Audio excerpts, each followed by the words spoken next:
भारतीय राजनीति में कई रंग-बिरंगे किरदार हैं, लेकिन राहुल गांधी एक ऐसे पात्र हैं जिनका नाम सुनते ही कुछ लोग हंस पड़ते हैं, कुछ लोग सिर पकड़ लेते हैं और कुछ लोग उन्हें देश का भविष्य मानकर सीरियस हो जाते हैं। राहुल गांधी राजनीति के वो खिलाड़ी हैं जो हर बार मैदान में बैटिंग करने आते हैं, लेकिन ज्यादातर बार रन आउट हो जाते हैं।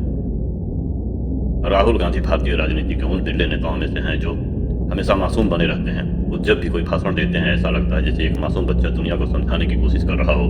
प्याज के अंदर लेयर होती है, जैसे हमारे देश में गरीब होते हैं। इस प्रकार के उनके गूढ़ विचारों को समझने के लिए लोग फिलॉसफी की डिग्री लेने की सोचने लगते हैं। राहुल जी का मासूमियत भरा चेहरा और उनकी सोच इतनी सरल है कि अगर उनसे पूछा जाए कि देश कैसे चलता है तो शायद वो जवाब देंगे, मम्मी से पूछकर बताऊंगा। राहुल बाबा जब भी मंच पर आते हैं जनता बेसब्री से इंतजार करती है आज कौन सा नया ज्ञान मिलेगा। उनकी स्पीच में कुछ ऐसी बातें होती हैं जो नॉर्मल इंसान के समझ से परे होती हैं। जैसे एक बार उन्होंने कहा था, यह जो आलू की फैक्ट्री है इसमें से सोना निकलेगा।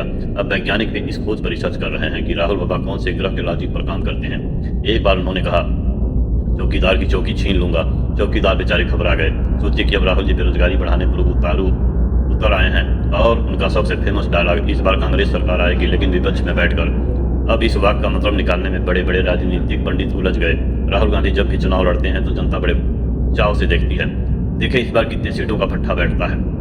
2014 में जब उन्होंने कांग्रेस की नया डुबोई तो लगा कि अब वो राजनीति से संन्यास ले लेंगे, लेकिन नहीं। राहुल बाबा जिद्दी खिलाड़ी हैं, हारते हैं फिर भी मैदान में डटे रहते हैं। 2019 में फिर से आए और एक ऐसा करिश्मा किया कि कांग्रेस की गिनती करने के लिए लोगों को कैलकुलेटर की जरूरत नहीं पड़ी। 52 सीटें बस। अमित शाह जी तो इतने खुश हुए कि उन्होंने कहा, इतना तो हम उपचुनाव में जीत जाते हैं। और अमेठी से हारने के बाद राहुल बाबा को एहसास हुआ कि जनता को हल्के में लेना महंगा पड़ सकता है। फिर क्या, केरल भाग गए। अब वहाँ के लोगों की भाषा भी सीख रहे होंगे ताकि अगली बार कोई नया बयान देकर फिर से हेडलाइन बना सके। राहुल जी हमेशा युवा बनने की कोशिश करते हैं। कभी यूनिवर्सिटी में जाकर लड़कों से गले मिलते हैं, कभी डोसा बनाते हैं, कभी किसी गरीब के घर जाकर खाना खाते हैं। फिर पता चलता है कि खाना ताज होटल से आया था। उनका भारत जोड़ो यात्रा भी ऐसा था जैसे चलो मैदान पैदल घूमें और टाइम पास करें। रास्ते में कभी किसी से हाथ मिलाया, कभी किसी बच्चे को गोद में उठाया, कभी खुद ही कैमरे में देखकर मुस्कुराए। मतलब पूरा शोबीज था। लेकिन जनता सोच रही थी राहुल जी चुनाव भी जोड़ लेते तो अच्छा होता। राहुल जी के बयान इतने यूनिक होते हैं कि सोशल मीडिया वालों की चांदी हो जाती है। पकौड़ा तलना भी रोजगार है सुनकर बेरोजगारों की आंखों में आंसू आ गए।